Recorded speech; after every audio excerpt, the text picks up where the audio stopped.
저는 대전에 사는 불명은 심정지 심현숙이라고 합니다. 현지사에 오게 된 거는 2010년부터 오게 됐는데요.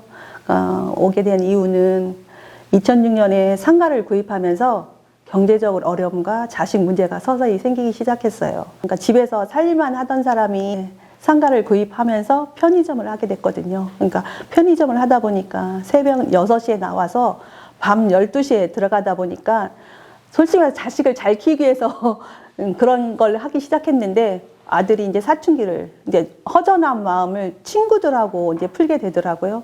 그러니까 처음에는 그게 서서히 시작을 했는데 3년 지나니까 이제 그 사춘기 시작이 이제 극에 달았죠.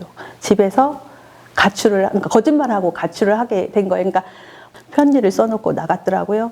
집에 있는 돈을 좀 가지고. 그러면서 이제 힘들었었어요. 그러면서 그것이 이제 힘든 게 자식 문제가 시기사고 경제적 어려움이 생기다 보니까 남편까지도 힘들어 하시더라고요. 그러니까 본인이 사업을 상가를 구입하면서 저한테 편의점을 하게 만들어 놓고선 힘들으니까 저한테 미안함 때문에 저를 더 힘들게 하더라고요. 그러니까 아들이 잘못된 게 엄마 때문이다.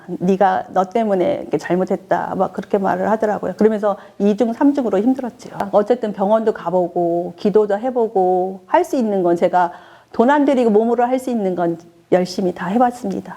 이제 현지사 온 게 고등학교 1학년 입학하면서 제가 현지사 왔어요.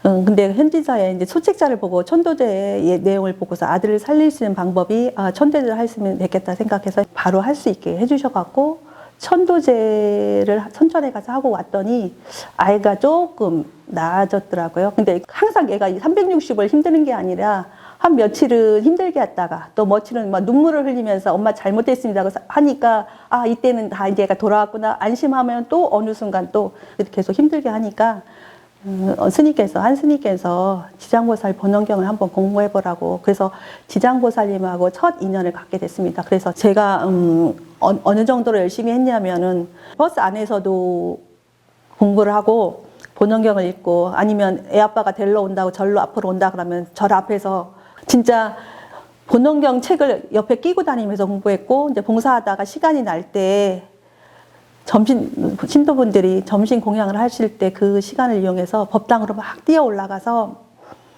본원경을 정신없이 읽었어요. 그거를 읽고 나면 마음이 좀 편안해지고 이 아들을 살릴 수 있는 방법이 생기는구나. 그러니까 아들이 이제 정상적으로 건강하게 살 수 있을 거라는 생각이 믿음이 생기기 시작했습니다. 제가 그 본원경을 3년 동안 공부하면서 지장보살님과 깊은 인연을 맺게 됐는데요. 어쨌든 그 아들의 사춘기는 하루아침에 해결되지 않아서 계속 고민을 하고 있으니까 지장보살병 100일 기도를 한번 올려보라고. 그러니까 지장보살의 100일 기도를 입제하고 일주일 뒤에 오토바이를 면허를 따고 알바를 딱 치킨 배달을 갔는데요.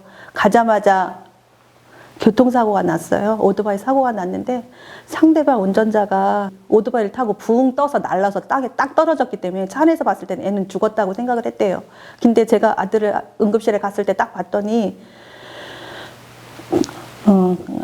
타박상만 입고 왼쪽 손가락 거기 골절만 입었어요. 그래서 아주 경미한 사고였죠. 근데 그 청바지나 이후에 입었던 자켓은 완전 걸레가 돼서 그 응급실 침대 밑에 그 오리털이 그냥 다 날려 있을 정도로 그렇게 큰 사고였는데 지장보살님 100일 기도 올리면서 그런 큰 가피를 지장보살님한테 첫 가피를 입게 됐습니다.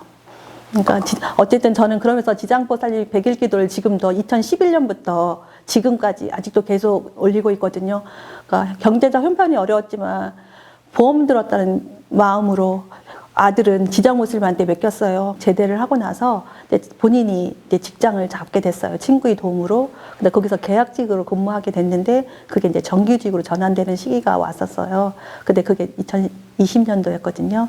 코로나가 또 심해졌잖아요. 그러니까 코로나 때문에 아들보다 한두 달 일찍 입사한 사람들은 그냥 정규직으로 그냥 형식적으로 다 전환이 되는데 아들은 이제 서류 전형을 해서 됐는데 코로나가 떨어지면서 그 무기한 연기가 됐어요. 면접 일정까지 나왔는데 그 무기한돼서. 그래서 어쨌든 제가 아들을 위해서 지장보살님 때 맡겼기 때문에 지장보살님 공양을 올리고 나니까 일정이 잡혀서 2020년 7월에 정규직으로 전환했습니다. 그러니까 제가 그때도 정규직 전환되고 합격했다고 저한테 전화를 왔는데 스님들 뵙고 통곡을 했어요. 이제 10년 동안의 제 노력이 어느 정도 부처님이 이끌어 주시고 때가 됐구나.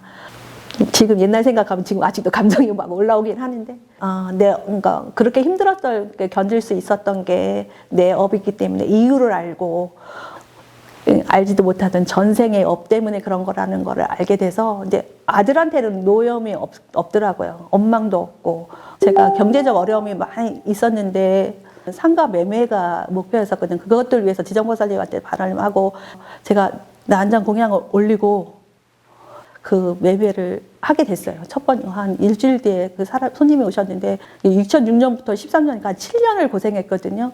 이 상가를 구입하면서 저에게 경제적 어려움과 집안에 문제가 생겼기 때문에 이 상가만 팔면 모든 게 해결될 것 같더라고요. 새벽 6시에 일어나서 밤 12시까지 근무하면서 모든 돈을 알바생이나 은행 이자로 감당하다 보니까 그 상가가 저한테는 한 장에 항상 애물단지였었어요. 근데 그게 나한정 공양을 올리고 나서 욕심내지 않고 오는 손님 처음에 매매하게 해서 그 경제적 어려움은 서서히 풀리기 시작했습니다. 우연치 않게 아는 사람을 통해서 대학교 생활관에 사감을 뽑는다고 단지 야간에 근무하기 때문에 시간이 이제 바뀌니까 그게 힘든데 그러다 보면 낮에 자기 할 일 할 수 있고 해서 부처님 공부를 할 수 있는 저로의 직장이라 생각하고 서류를 전형해서 이제 면접을 봤더니 합격을 하게 됐어요. 경제적 여유를 얻게 됐고요. 그래서 지금 이 나이에 직장 생활을 할 수 있게 돼서 다 부처님의 가피로 이루어진 일입니다. 이제 아이가 사춘기를 심하게 겪고 그렇게 힘든 일을 한 5, 6년, 7년을 그렇게 경제적 어려움과 같이다 보니까 저도 마음이 그래서 우울증이 생기게 됐어요. 그러니까 잠을 제대로 못 자고 수면 부족인데다가 항상 뭐 어려움이 있다 보니까 우울증으로 약도 먹고 이렇게 했는데도 안 되더라고요. 천도제랑 공양 말씀하셨는데 제가 근데 그 병을 말씀을 안 드렸어요. 발언에 늦지 않아서 제일 중요한 건 아들이 정상적으로 살아가는 거하고 상가 매매였기 때문에 저에 대한 내용은 하지 않았는데 그게 때가 되면서 서서히 해결이 되더라고요.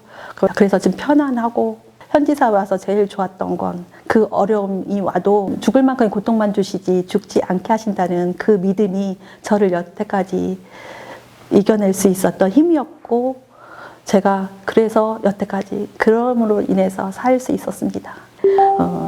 모든 일을 남편 아니면 자식 우선으로 모든 일을 해왔었기 때문에 아들이 그렇게 힘들게 할 때 이해를 못했어요. 제가 몸으로 잘 살고 앞에서 해주면 잘 따라올 줄 알았었는데 그게 아니더라고요. 근데 그게 그때는 이해가 안 갔어요. 근데 이제 현지사 와서 부처님 공부를 하면서 그 업이라는 걸 알게 됐고 저는 업이 지금 뭐 봉사를 하고 남한테 잘해주면 다 해결되는 줄 알았더니 그게 아니라 지금에 지는 복은 다음 생을 위해서인 거라고 알게 됐기 때문에 그래서 이제 그 어려움을 이길 수 있는 힘이 됐습니다. 부처님을 만나게 해줘서 고맙다고 전하고 싶습니다. 아들 사랑해. 업이 두터운 저를 이렇게 업을 소멸해 주셔서 편안하게 가정에 버팀목으로 있게 해주셔서 감사합니다. 강명반도 큰 스님, 자녀 많은 큰 스님, 세세생생 부처님 제자 될 수 있도록 이끌어 주시기를 바랍니다.